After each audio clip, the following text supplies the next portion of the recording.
The bank was polished like always, white floors, soft jazz humming through invisible speakers, and the kind of sterile air that smelled like money and power. Everyone inside dressed the part: suits, pencil skirts, cufflinks, confidence. Then the doors parted, and he walked in. Old black man. Must have been pushing 80. Worn brown coat. Thick wool hat despite the spring heat. His shoes were cracked leather, soles soft from age. And he carried a sack, a faded burlap thing, the kind farmers used in another century.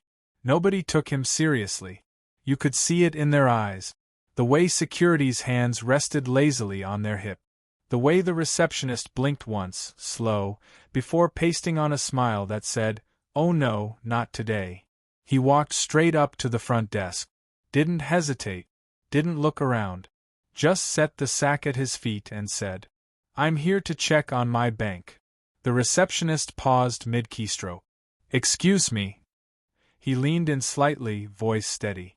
"I said I'm here to check on my bank. This one. I own it." That was the moment. The split second when everyone within earshot paused. And then, the smirks, the chuckles, the laughter from a middle manager nearby, too loud, almost like he wanted others to hear. "Sir," the receptionist tried gently, "this is a private financial institution." He reached into the sack, pulled out a leather portfolio wrapped in cloth. Set it on the counter like it weighed something more than paper. "I know exactly what it is. I'm not here to withdraw. I'm here to inspect." Security approached. Big guy. Mid-30s. Buzz cut. His hand hovered near the man's shoulder. "All right, sir, time to move along." The old man didn't flinch. "You put a hand on me, son, and you'll be interfering with the property rights of a majority stakeholder. That's a felony, by the way." Buzz cut hesitated. The words caught him off guard. A woman in a red blazer stepped forward, clipboard in hand. Assistant manager. You could tell by the sharpness in her tone. "Sir, we'll need you to leave." He opened the portfolio, pulled out a set of aged documents, handwritten, some typed, others stamped with ink so faded it looked like a whisper of the past. "Start with this," he said, sliding forward a bond certificate. Dated 1973. Unredeemed. Issued in this very institution, back when it was called Provident Mutual. She frowned, scanned the certificate, then chuckled. "This isn't valid currency." "I didn't say it was currency. It's equity. Ownership. Read the back." She flipped it. Her smile faded a little. By now, half the lobby was watching. A man with earbuds out, an older woman pretending not to listen while her eyes burned holes into the scene. Phones discreetly recording. A young teller nudged her coworker. "Is this a prank?" The old man reached down again. Pulled out more papers. Title deeds. Shareholder agreements. Signatures, some names long retired or buried. A notarized letter from a white man named Carlisle Whitmore, once the chairman of the board. "I invested $50,000 in this bank when you couldn't spell the word diversity. Used a proxy. Legal at the time. They didn't want my face on the deal, but they wanted my money bad." "You expect us to believe you're some secret investor?" Red blazer crossed her arms. "I don't expect you to believe anything," he replied. "I expect you to verify. Everything here is legal. Original. Archived copies of the contracts are in the county records office, unless someone scrubbed them. But they didn't. Because they never thought I'd come back." The security guy whispered into his radio. Upstairs, eyes began narrowing at monitors. She scoffed. "Even if you did invest, which I'm not saying you did, those contracts are probably expired. That's the thing about bearer bonds and silent equity. They don't expire unless terms are met. And they weren't. I kept the receipts." He leaned back slightly, hands behind his back. "You all kept building this place on old money. Money you thought no one would ever come to collect." Silence now. Phones weren't discreet anymore. The old man picked up a slim black folder. "Inside this is an original agreement signed by 3 men in 1974, confirming the transfer of 8% ownership to an anonymous investor under the designation Class B Silent Partner. That investor is me. The proof is here. Now you can call the lawyers, call the board, or keep laughing. But one way or another, we're going to have a conversation. He turned and looked at the small crowd now forming. Y'all ever seen a man ignored for 50 years and still walk in calm? That's not madness. That's what patience looks like. That's what power looks like when it knows it's owed something. The receptionist looked pale. Red Blazer flipped through the documents again. This time slower.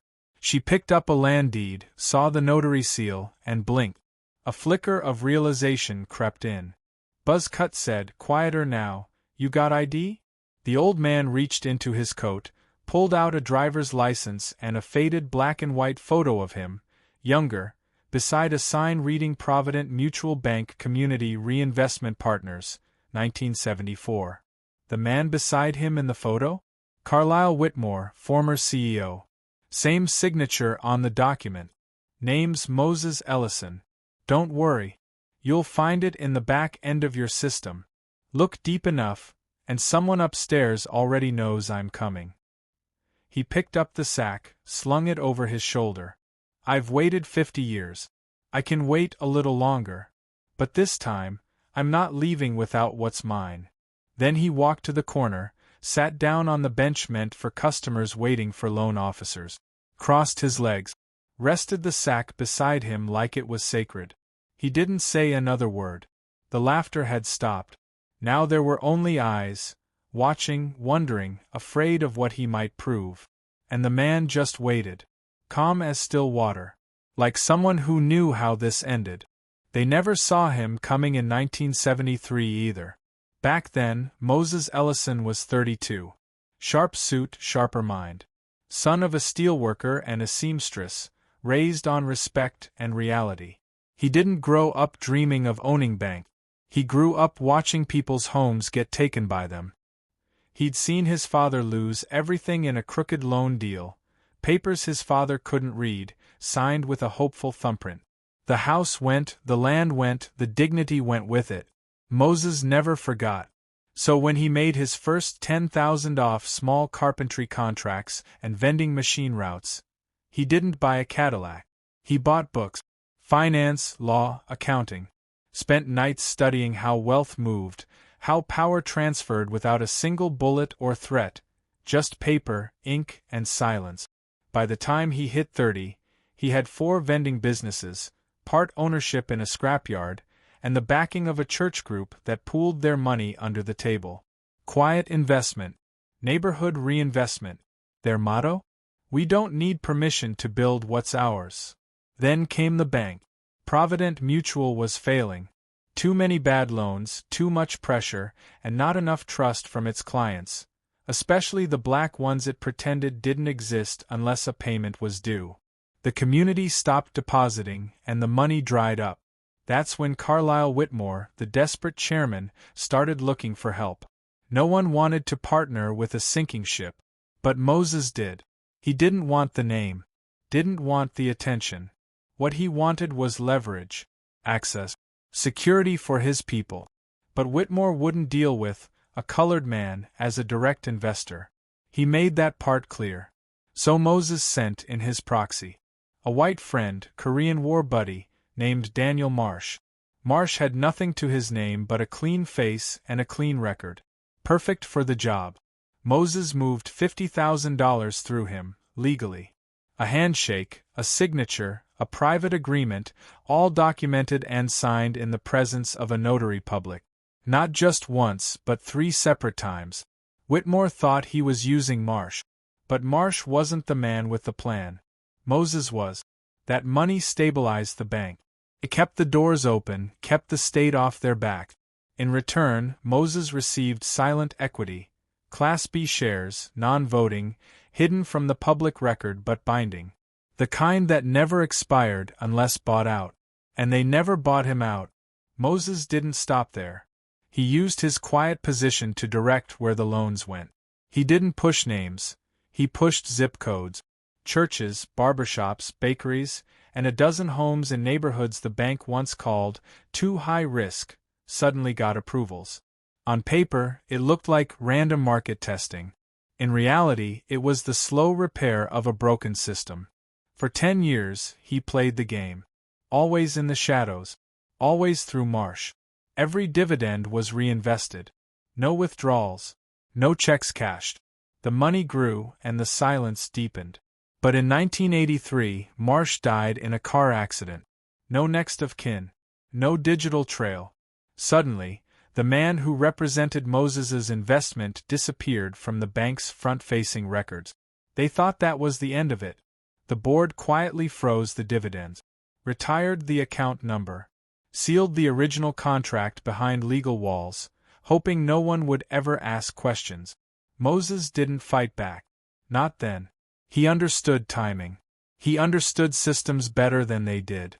He went back to work, opened a lumber business, mentored youth, taught real estate finance out of a community center. Never spoke of the bank. Never bragged. But he kept everything. Every document. Every stamp, contract, copy, letter. Tucked away, cataloged, dated, notarized, sealed. He knew what he had. He watched from a distance as the bank changed names twice, was bought out once, merged again, and rebranded. New logo, new board, new mission statement. But the foundation was still his. His capital. His equity. His community's lifeline, stolen and then painted over like graffiti on a church wall. By 2003, he was already semi-retired. Everyone thought he was just another old man with a cane and a memory full of ghosts. They didn't know the fire still burned. That the sack he carried to the post office every Friday wasn't filled with junk mail. It was filled with history. He kept tabs, read the shareholder bulletins, attended meetings anonymously when he could, watched the value of the bank climb, split, grow. He knew the day would come. The day when silence had to break. When the laughing had to stop. What they didn't understand was that Moses had never forgotten. Not one name. Not one face. Not one handshake deal made under the stink of segregation with the sound of future wealth echoing in the distance. He remembered Whitmore's exact words. "This will be the best thing you ever do with your money, Moses. Just don't expect anyone to thank you." He didn't want thanks. He wanted the receipts. And he had them. Stored in a fireproof box under his floorboards, in a red folder labeled Time Capsule. Inside it, every original copy of the silent equity contract, along with letters of acknowledgement from 2 board members, and the signed agreement from Marsh naming Moses as the true beneficiary of the shares. But he waited. Waited until he turned 78. Not for sentimental reasons. For strategic ones. At 78, he'd be classified under legacy protections in state law. Extrajudicial weight for elder stakeholders in dormant contractual cases. It was a law passed quietly a few years earlier, meant to protect elderly investors from pension theft. Moses had read it 5 times. He understood it better than the lawmakers did. That's why he chose this moment. That's why he walked into the bank with a sack and no fear. Because while they saw a frail old man clinging to delusions, he saw the truth finally standing tall. He had built the bank's second life, funded it when no one else would, and they tried to erase him because he didn't fit the image. But history doesn't ask for approval. It keeps receipts. And Moses Ellison had every last one. The documents were too real to ignore. The receptionist escalated. The assistant manager hesitated. And the junior compliance officer, fresh out of graduate school, made the decision nobody else wanted to make: send it upstairs. Her name was Anya Patel. 27. Quiet, precise, and tired of doing nothing meaningful. She took one look at the paperwork and knew this wasn't some scam or delusion. The ink was real. The stamps matched. The numbers made sense. She'd seen cleaner forgeries than this. This wasn't a trick. It was something worse. Something real. She flagged it to legal. Legal ignored her. She flagged it again, this time copying internal oversight. They told her to let it go until Monday. She didn't. Anya dug into the archives herself. Not the polished online database, but the dusty, half-forgotten hard copies in the off-site records facility where everything old went to rot in metal cabinet. She filed a request, drove out, and spent 6 hours surrounded by dead paper and dead air. Then she found it. The name. The contract. The original signed Class B silent equity agreement with a handwritten designation. Beneficiary identity sealed by mutual agreement. Refer to private escrow file #178B.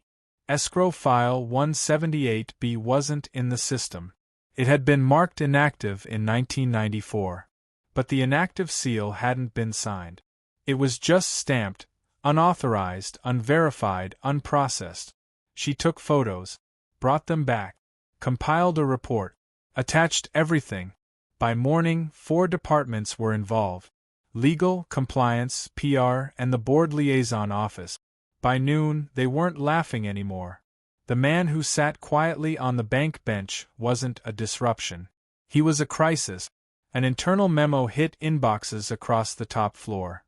Urgent inquiry into dormant Class B ownership claim, potential fiduciary breach. Translation: we may have illegally buried a shareholder. The legal team dug faster. The math was damning. Moses's initial $50,000 investment, factoring compound growth, reinvested dividends, and stock valuation through 3 mergers, put his claim at over 8.4% of current equity, unpaid, unacknowledged, and active. That made him one of the top 5 stakeholders in the company. It wasn't just about money. It was about control. Ownership at that level meant voting rights, board access, disclosures, and, most dangerously, public recognition. The board panicked. They held a closed-door emergency meeting. Most had no idea who Moses Ellison was. Some thought it was a prank. Others remembered vague whispers about old silent investors from back in the Provident Mutual days, but nobody thought those agreements were still valid. They were supposed to be gone. Forgotten. Obsolete. But the law didn't care about memory. It cared about paper. And Moses had paper.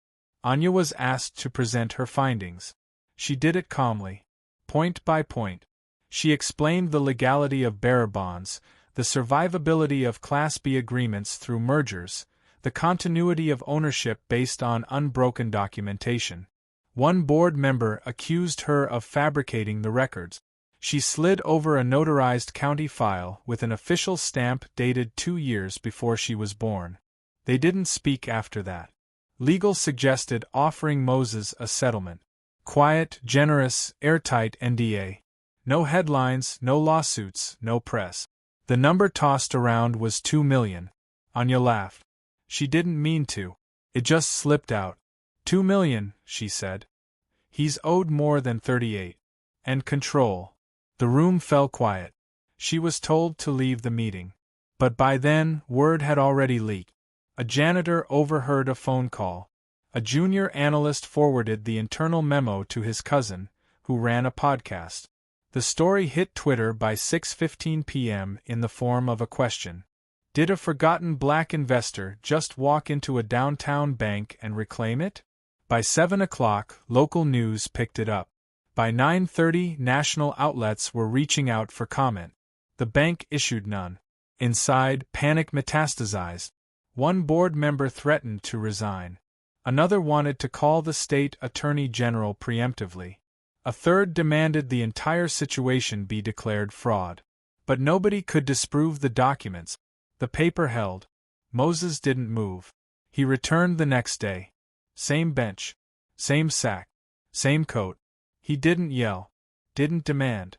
Just sat there like a clock that had waited decades to strike. The second day, someone offered him coffee. He accepted. The third day, he met Anya. She introduced herself without ceremony. Just handed him a folder and said, "They're afraid of you." He smiled. "They should be." She nodded. "You want a lawyer?" He shook his head. "No need. I wrote the rules they're scrambling to rewrite. Let them sweat." The building changed. Employees moved quieter.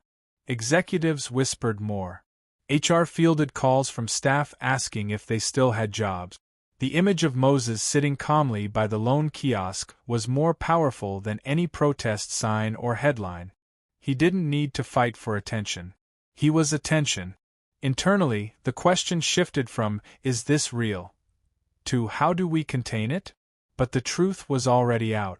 Blogs ran timelines. Journalists dug up photos of Moses from community event. A decades-old article surfaced showing his connection to Daniel Marsh. Even Carlisle Whitmore's granddaughter confirmed the old chairman used to mention, "an anonymous colored man who saved our asses." Redemption couldn't be contained in a press release. Anya sent one last memo. She didn't make recommendations. She just ended it with one line. "He's not here to collect. He's here to expose." And exposure couldn't be bought off. The bank had one option left: face the truth or be eaten by it. And Moses? He just kept showing up. Because nothing was louder than a man with every right to scream, choosing instead to wait in silence. The kind of silence you only earn when the facts do the talking. And his were screaming. The bank made its move on day 4. They called him into the conference room. Not an office, too personal. A neutral space, sterile, strategic. 3 lawyers, 1 PR rep, and a board liaison waited, flanked by a financial mediator flown in overnight. They expected a tired old man. He walked in holding the sack like always and set it down without a word. The mediator spoke first. Friendly tone, rehearsed empathy. "Mr. Ellison, we appreciate your patience and the documentation you've provided. We're here in good faith to reach a resolution." Moses didn't nod. The mediator continued. "Given the age of these agreements and the bank's structural evolution over the years, we'd like to propose a substantial goodwill settlement to acknowledge the value of your historical contributions." One of the lawyers slid an envelope across the table. It landed like a dare. Moses opened it, scanned the number. 10 million. He let the silence breathe. Then he closed the envelope and set it aside like it was a grocery list. 10 million for 38 million in unpaid equity, plus silence, plus a waiver of legal rights, plus ownership revocation, he said. "You left out the part where I kiss your hand and disappear." One of the lawyers stiffened. "Sir, this is a good faith offer." "It's a muzzle." The PR rep tried to smile. "It's also an opportunity. You'd be celebrated. Quietly, of course. Press release, community recognition. I didn't walk in here for a plaque." They tried another tactic. "If this becomes public," the mediator warned, "it won't just hurt the bank. Thousands of employees could be affected. Investors, pensions. You're threatening the entire institution." "No," Moses said, "you threatened it. I just turned the lights on." He pulled out a sheet from the sack. Not one of the originals. A new printout. Stock valuation. Shareholder structure. Ownership hierarchy. He pointed at the line with his Class B stake. "This makes me the 5th largest stakeholder in the bank. Not a donor. Not a charity case. A legal owner. I'm not here to ask. I'm here to reclaim." The liaison leaned forward. "Mr. Ellison, even if all this is valid, which we are not yet confirming, you must understand that immediate integration into the board, or access to proprietary information, is not possible without an exhaustive verification process. I've had 50 years to verify. You've had 4 days. What's stopping you is fear, not facts." No one responded. So he stood. "I'm not taking the money. I'm not taking the silence. I'm not taking the seat unless it comes with the truth. A public admission. On record. Who I am. What I invested. What I was denied. Not just for me. For every person you shut out while building a tower on their stolen foundation." "You're asking for scandal," the PR rep said. "I'm asking for history. Yours, not mine." He picked up his sack. "Your offer is declined. I'll wait in the lobby. Same bench. You can come find me when you're ready to stop hiding." He walked out. The board didn't meet that day. They argued instead. Some wanted to bury the story. Others wanted to pay more. A few saw the storm coming and wanted to jump ship. But one, a senior member named Wallace Cho, looked deeper. He called Moses that evening. "Mr. Ellison, I've reviewed the documentation." Moses waited. "There's no legal defense. You're owed everything. I'm not calling to negotiate. I'm calling to say thank you. And to ask one question. What do you want?" Moses answered without pause. "A press conference. In your lobby. Tomorrow morning. I'll speak. You'll confirm. Then we'll talk transition." Wallace agreed. The next morning, the bank changed. Cameras, reporters, confused staff, curious clients, and Moses, standing at the front with a single mic. He didn't speak long. He told them about Provident Mutual, about 1973, about silent equity and white proxies, about Daniel Marsh, about the investments that saved the bank, about the dividends that vanished, about patience mistaken for weakness. Then he said one line that no one forgot. "You cannot outgrow what you've buried until you dig it up and face what it is." Wallace stepped up, confirmed the document, confirmed the ownership, confirmed the debt. The air shifted. The headlines followed. "Forgotten founder reclaims power at top bank." "Decades-old investment forces reckoning with history." "Black investor silenced in 1973 now controls millions." The fallout began. Audits launched. Whistleblowers came forward. A half-dozen silent stakeholders across other institutions surfaced, inspired by the news. Congress opened hearings on corporate inheritance, proxy manipulation, and legacy equity fraud. Moses never raised his voice. He took the board seat, not out of vanity but to see the system from inside. He appointed Anyo as his advisor. Quiet meetings turned into policy reviews. Lending criteria were overhauled. Local investment returned. The sack stayed by his side. One journalist asked him why he still carried it. He said, "So no one forgets what they tried to bury." Moses didn't want fame. He wanted structure, accountability, legacy, not just for himself, but for every unseen hand that built something and got pushed out of the photo before the flash. He visited the branch once a week. Same bench, same rhythm, no announcement. One morning, a child pointed at him and asked his mother, "Who is that?" She replied, "That's the man who proved history wasn't done with us." He just smiled. Because the only thing more powerful than owning the truth is living long enough to make the world face it. Time moved, but Moses stayed still. He didn't chase interviews, didn't sit for documentaries, didn't monetize the moment. The world came knocking, but he only opened the door to change. He attended board meetings with precision. He said little, but when he spoke, things shifted. Lending policies restructured. The board's community reinvestment numbers weren't padded anymore. Every figure had to match a face. No more vague charts. He made them name streets, name schools, name people. Half the board quit within 6 months. The ones who stayed learned fast. No one could outmaneuver him. Not legally, not financially, not morally. He operated with a calm that came from knowing he'd already survived their best attempts to forget him. The bank tried to rebrand around him. They proposed marketing campaigns, new slogans, even a heritage tribute initiative. He shut it down in a single sentence. "You don't get to use the truth as decoration." He refused to be their symbol. He wasn't interested in being elevated. He was interested in being accurate. No golden statues. No photomurals. Just corrected ledgers and restored dignity. Other institutions began quietly reviewing their histories. Shareholder records were combed. Silent investors emerged. A few class action suits were filed. One court ruling cited Moses's case by name as precedent. Laws changed. Financial literacy programs expanded. Proxy investment regulations tightened.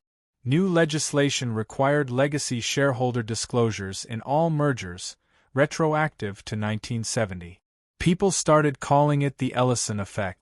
Moses ignored it. He spent his days walking his neighborhood. People greeted him like a landmark. Not a hero, not a myth, just a man who did what needed doing. One afternoon, a college student stopped him and asked for advice on starting a business. He said, "Own what you build, and never let silence feel comfortable." Another time, a pastor offered him the podium to speak to the congregation. He declined. "I already preached. Now it's your turn." He wasn't chasing legacy. He was the legacy. When the fiscal year ended, the bank's annual report included, for the first time, a full page labeled Corrective Equity History.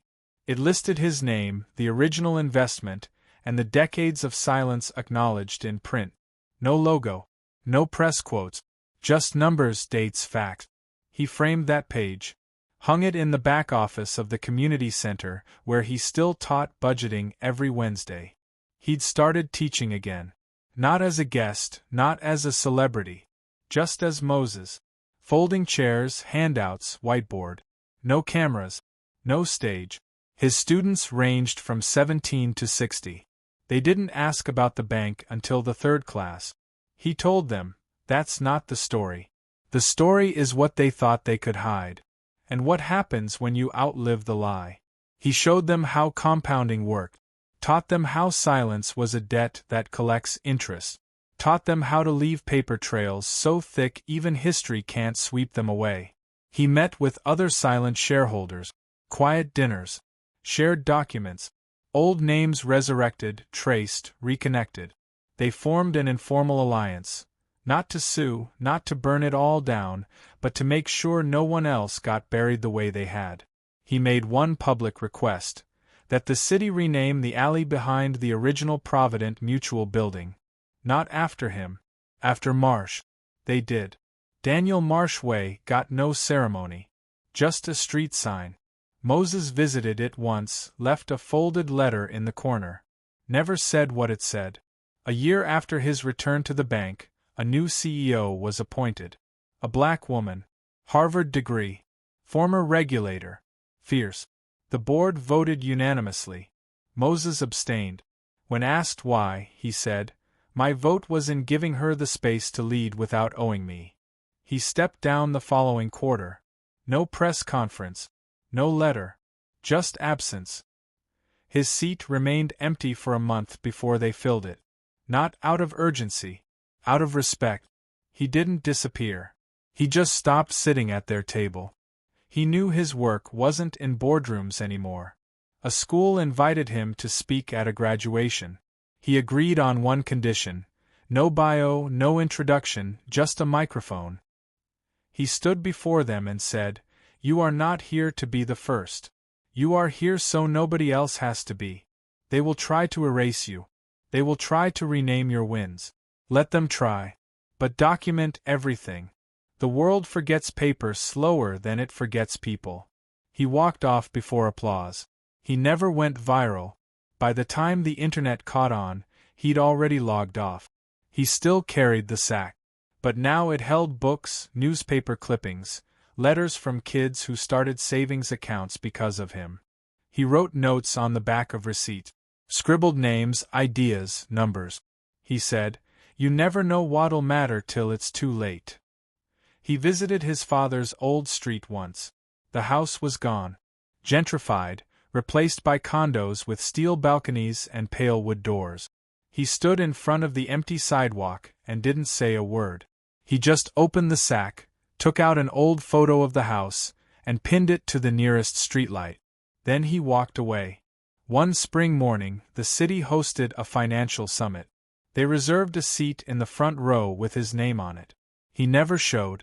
A week later, the community center received a donation envelope with no return address. Inside was a cashier's check for $2 million, signed "For Tomorrow's Architects." No one knew where he went. Some said he moved south. Others said he went back home. A few thought he died quietly and left no will.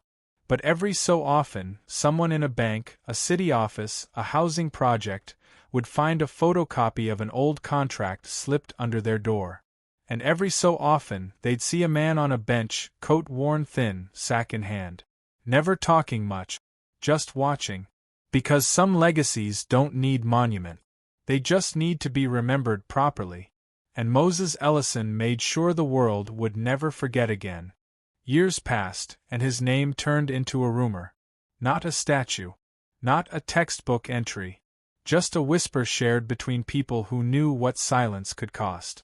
He was never turned into a brand, never licensed into a curriculum. No foundation bore his initials. He wanted no footprints on polished marble, just corrections in ink and memory. But his impact kept working. The bank's new board diversified on its own. Not by mandate but because the rules were rewritten. Every policy had his fingerprints in the margins. The financial literacy programs he seeded without fanfare were now embedded in 5 states' public schools. A lawmaker from Georgia named him quietly in her floor speech. A teenage entrepreneur cited his story in a business grant pitch. A city planner designed a housing project based on the idea that legacy starts with land. None of them had met him, but they carried pieces of him. A journalist once said, "He changed banking without becoming a banker." No one corrected it. Moses didn't need to be followed to be felt. He wrote letters in private, handwritten, sharp, dated. Some he mailed, some he left behind in the spines of books at libraries. Notes to kids. Corrections to authors. Occasionally, a warning tucked in a margin. Don't sell what you'll need to buy back in shame. Some who found his letters framed them. Others kept them folded in wallets, the ink faded, the message permanent.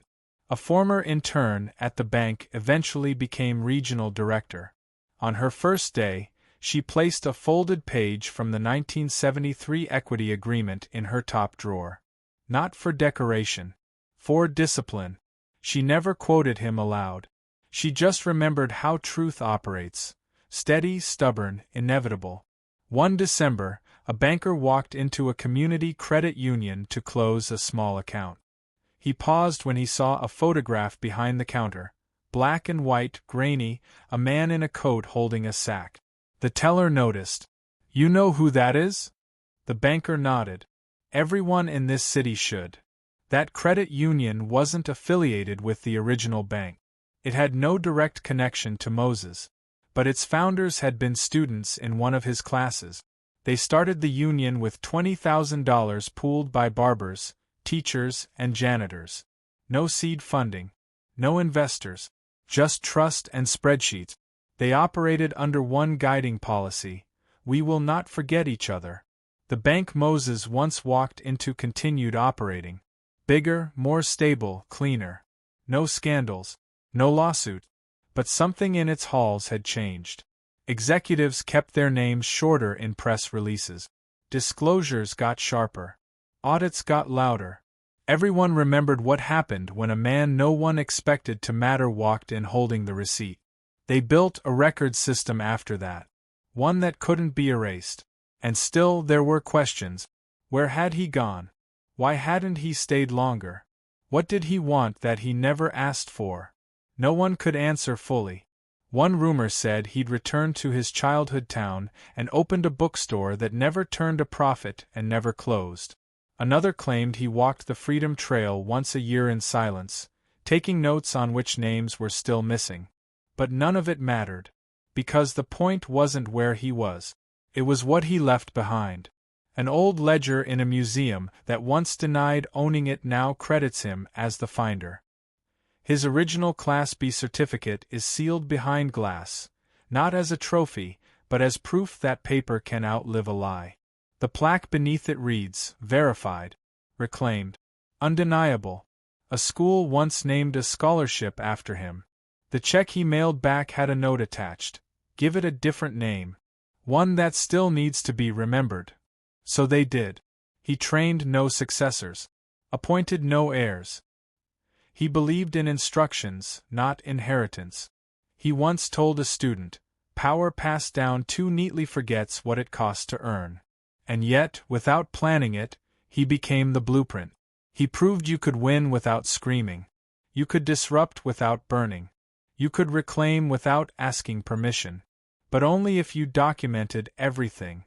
He once said to a room of bankers too afraid to make eye contact, This isn't revenge. It's the invoice. When he finally passed, quietly in a small room with no ceremony, the only item in his will was a box. Inside were three things: a copy of his initial $50,000 investment agreement, annotated in red ink, a single check made out to Future Rectification Fund, and a handwritten note. You are not here to inherit my fight.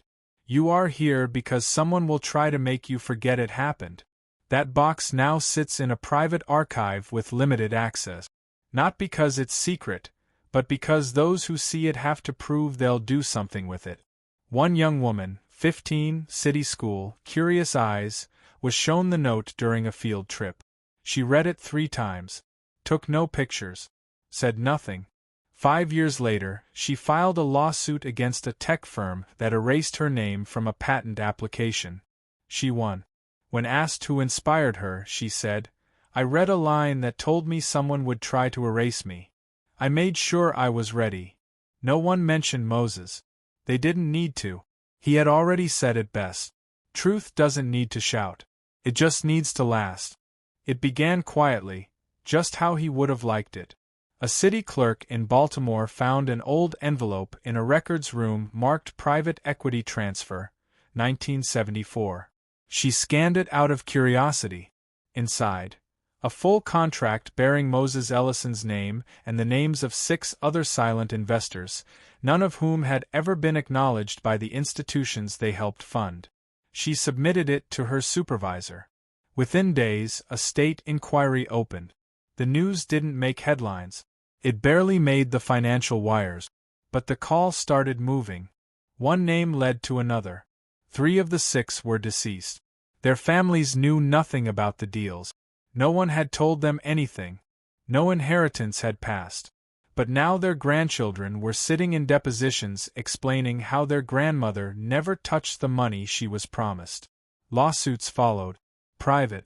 Targeted. Unemotional. No chance. No protest. Just attorneys, accountants, and unshakable evidence. By the end of the year, 4 financial firms had agreed to settlement. Hundreds of millions moved quietly to heirs who had no idea they came from line items long deleted from databases. But every recipient received the same cover letter, copied from one Moses had once sent himself. "This is not a gift. This is your proof."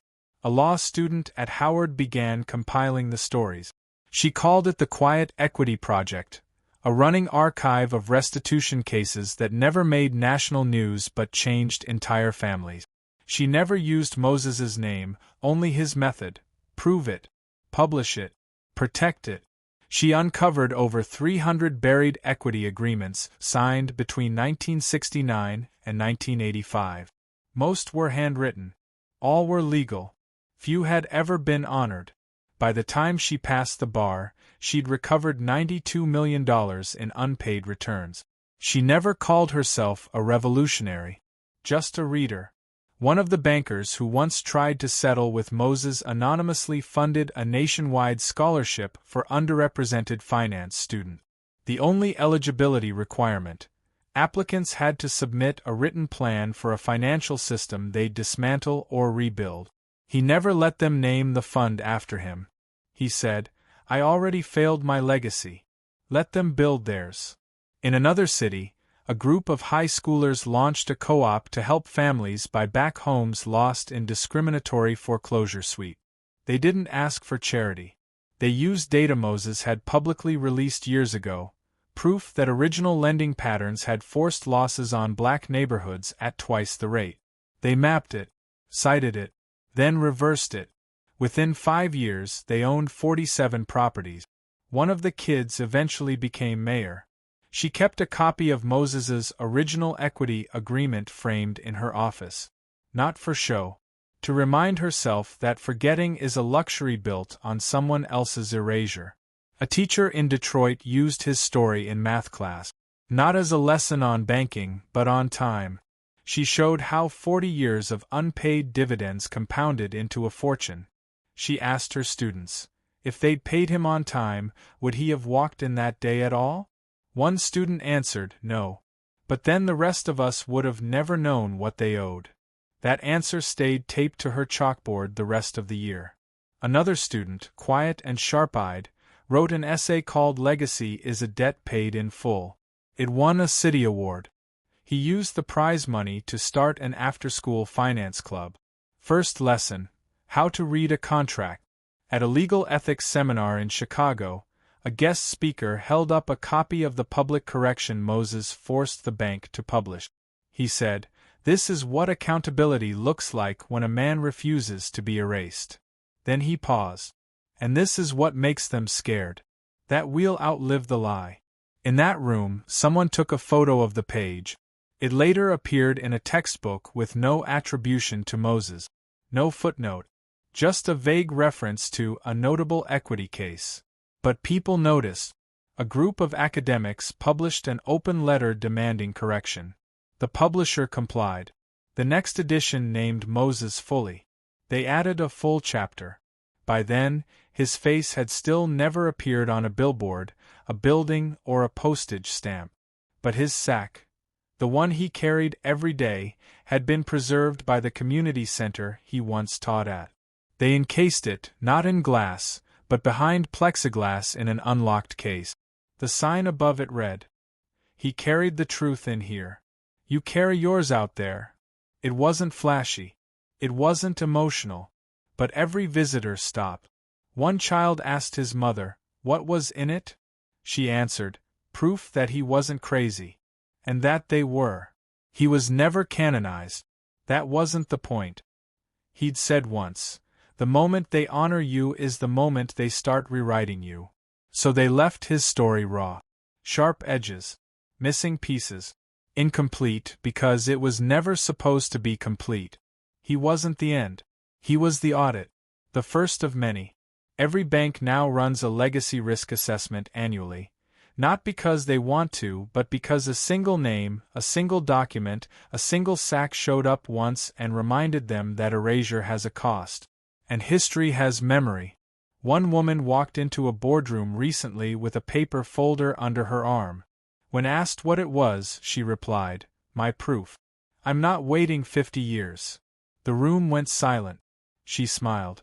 Because now they all knew who taught her.